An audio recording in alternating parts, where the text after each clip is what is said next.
Hey guys, Yogi here. Want to show you something that most Americans will never see in their lifetime. Not a tourist attraction, not a travel highlight reel, a real Colombian tradition in a real Colombian pueblo on a December afternoon. And I almost entirely missed it. A Colombian buddy of mine called me and said, "Get in the car. We're going to El Retiro."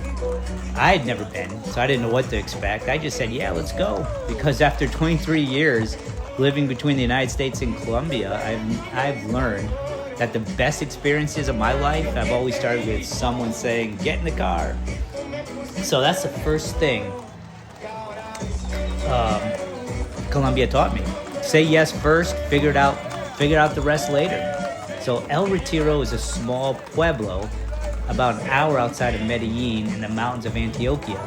So if you spent any time in Colombia, you know that the pueblos around Medellín are some of the most beautiful places on earth. Colonial architecture, cobblestone streets, flowers are spilling off every balcony. So it's the kind of place that feels like it's been standing exactly like this for 200 years.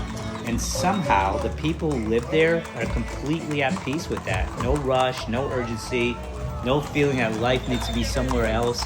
Just here, just this. So we arrived in the late afternoon as the sun was starting to drop behind the mountains.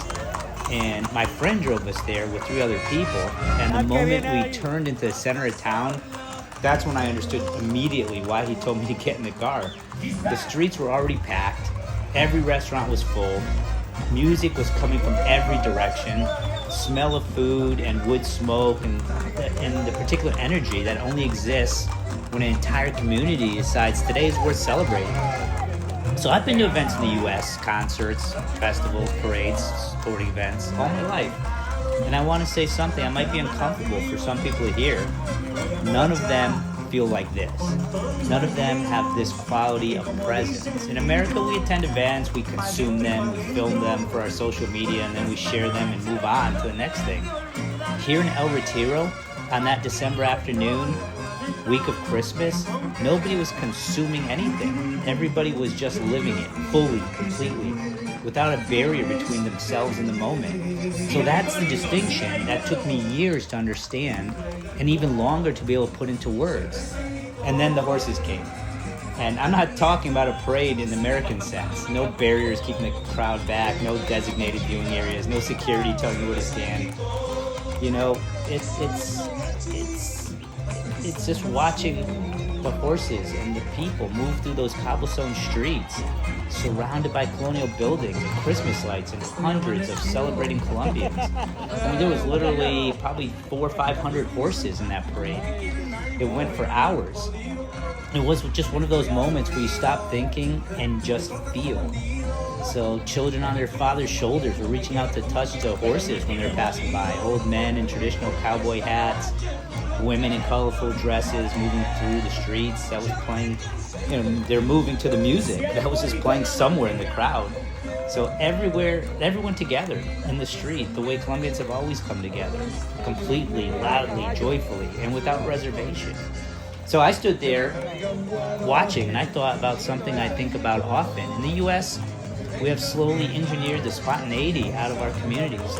I feel like we just scheduled everything, permitted everything, organized everything.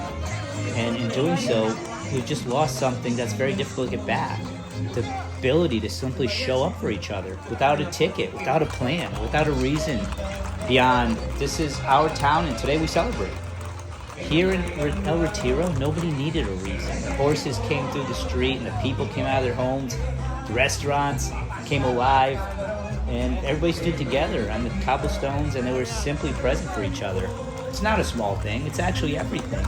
So I've been between the U.S. and Colombia for 23 years. I got married here in Colombia in 2002. I raised 2 children between both countries. I've built businesses here. I've hit rock bottom here. Feel free to ask me. Hitting rock bottom was hard, and I rebuilt here. And all those years, the thing that's kept me coming back, the thing that's made me choose Colombia over and over, it's not the weather, cost of living, mountains, the food. It's this moment. Moments like this one in El Retiro, the feeling of being part of a community that's not forgotten how to be a community, that has not traded presence for productivity. That has not decided that efficiency matters more than togetherness. So in the US, I was disciplined, productive, had routines, goals, systems, but I was always operating in an environment that was quietly and consistently working against the most important parts of being a human being. So in Colombia, in pueblos like El Retiro, in neighborhoods like Aranjuez, where I have my business, where you can see in other videos, on motorcycle rides, also my videos through Medellín at midnight, I found those parts of me again, every single time. So I'm recording this voiceover right now while visiting Charlotte, North Carolina, sitting at my best friend's house after visiting my son and daughter for the first time in 10 months. And after watching this footage from El Retiro, from here, I'll be completely honest. You know, I miss Colombia in a way that is physical. The sounds, the energy, the horses of the cobblestones, the church lit up against the night sky, which you're gonna see, the band playing somewhere in the crowd.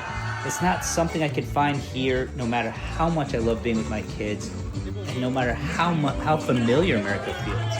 That's what 23 years of building a dual life produces. You stop belonging completely to either place. You become something in between. And the moments that remind you most clearly of who you are, of the life you chose and why you chose it, are moments exactly like this one, especially for me. So a December afternoon here in El Retiro, a friend saying get in the car, horses on cobblestones, an entire town celebrating for no reason other than it's alive and it knows it. So if you're watching this from the United States right now and this video is making you feel something you cannot quite name, I want you to pay attention to that feeling. That feeling is information. It's telling you something important about the life you want, an environment you need to build it in. So I built this channel because everything I've learned over 23 years about living intentionally, navigating two cultures, building businesses here in Colombia, raising a family between two countries, finding discipline and purpose in a foreign environment, none of it exists anywhere in a form that is genuinely useful to someone who wants to do what I've done. So this is DualLifeColombia. Subscribe if this is the life you're building towards. And if you're ready to have a real conversation about how to get there, the link is in the description. I work with the people on one-on-one, and I would love to talk to you. So I'll see you in the next one. I'm from here in El Retiro, Colombia, and from Charlotte, North Carolina. This is Dual Life.